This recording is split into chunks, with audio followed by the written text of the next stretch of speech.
मैंने एक बेटी का बुर्का बनाया तो मैंने ये जो जैकेट पहनी हुई है ना, ये अल्हम्दुलिल्लाह अपनी तैयार करता है। अल्हम्दुलिल्लाह मैंने जो किताबें लिखी हैं जो तबाह हुई हैं वो 31 लेडीज़ जेंट्स बच्चों के सारे कपड़े, हर तरह की जैकेट्स मैं खुद तैयार करता रहा। मेरे वाले साहब तरसील में 106 रावी रोड में दफ्तर में ड्यूटी बड़ी देर करते रहे हैं। इसके अंदर बहुत सारे खुफिया जेबें रखी हुई हैं। वाले साहब मेरे आर्मी में थे तो साल में एक दफ़ा एक गर्मियों का सूट और एक सर्दियों का, वो भी हमारे गांव में एक खान साहब आते थे फेरी पर कपड़ा बेचने, तो वाले साहब के दोस्त बन गए हुए थे तो कभी उससे उधार ले लेते थे और कभी नकद पैसे पास होते तो उसको दे देते थे। तो वो भी सूट दे के कभी बसाकात चला जाता, अगले सीज़न में आता, पिछले पैसे दे देते उसको, अगले सीज़न का सूट फिर वो अलहदा ले लेते। तो एक साल में तकरीबन एक आध बार जूती, या वो भी जब टूट जाए, मुरम्मत करा के भी काबिल ना रहे पहनने के, तो फिर लेनी पड़ती थी। तो सूट साल बाद में गर्मी सर्दी का एक एक लेते थे। जब स्कूल में दादाजी दाखिल करवाने लेकर गए, असातिज़ा ने कहा कि दोनों भाइयों को इकट्ठा ही एक क्लास में दाखिल कर लें। तो दादाजी फरमाने लगे कि नहीं, बड़े बेटे को दूसरी क्लास में और छोटे को पहली में। और इसकी वजह ये थी कि हमारे घर में उस वक्त गुर्बत और फ़क्र था, मुआशी हालात ज़्यादा बेहतर नहीं थे।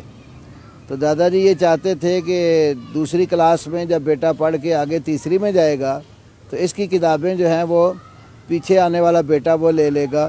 तो हमें साल में 2 बच्चों की किताबें ख़रीदने की बजाय सिर्फ़ एक की किताब ख़रीदनी पड़ेगी और दूसरे की किताबें पीछे ट्रांसफ़र होती चली जाएंगी। ये सबब था। मैंने मैट्रिक अपने गांव में ही की, हेला से।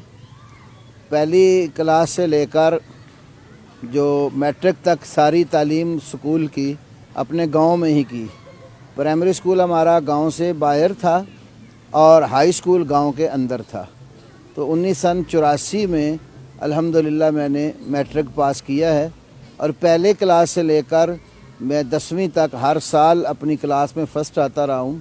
और स्कूल में मैट्रिक का जब इम्तिहान दिया तो 61 रेगुलर दाखिले गए हमारे, जिनमें से 4 लड़के पास हुए थे और सबसे ज़्यादा नंबर मेरे थे। दीन की तरफ रग़बत इस तरह हुई कि हमारे दादा जान पहले तो काश्तकारी करते थे, फिर ज़मीनें जितनी भी थीं आहिस्ता आहिस्ता फ़रोख्त कर दी हालात के पेश नज़र।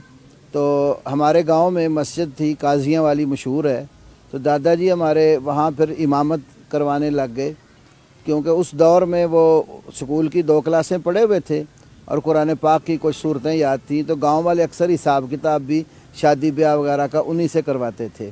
तो उनकी इमामत की वजह से फिर हम मस्जिद में नमाज़ पढ़ने हमें लेकर जाते थे। तो अज़ान का शौक़ भी ऐसे ही, बसा औक़ात में स्कूल पढ़ता था तो मस्जिद के हुजरे में ही जाकर डेरा लगा लेता था इम्तिहानों के दिनों में ख़ास तौर पे। तो क्योंकि वो दादाजी मस्जिद में खिदमत करते थे तो उनके साथ जाने की वजह से दीन का ज़ौक़ हो गया। तो फिर दूसरी एक और बड़ी वजह जो दीनी कुतब पढ़ने की, हमारे गांव में हमारे एक उस्ताद थे देवबंदी, बहुत बड़े आलिम थे, मौला गुलामुल्लाह खान साहब के शागिर्द थे। अब भी वो तहसील फालिया शहर में रह रहे हैं आजकल, अबू अहमद मोहम्मद दिलपज़ीर। तो वो हमें स्कूल में जब हम छठी में दाखिल हुए तो असम्बली में कुरान पाक का तर्जुमा पढ़ाते थे और बिला नागा उन्होंने दरस देना होता था सुबह। तो उनसे तर्जुमा पढ़ते पढ़ते भी कुरान पाक के साथ ज़ौक़ हो गया और फिर मैंने कई किताबें उनसे, किताबुस सरफ़, किताबुन नहव, फ़िक़्ह में कुदूरी, हदीस की किताबों में बुलूग़ुल मराम निसफ़ तक, मिशकात शरीफ तर्जुमा सारा, फिर मैं शौक़ से उनके साथ पढ़ता रहा।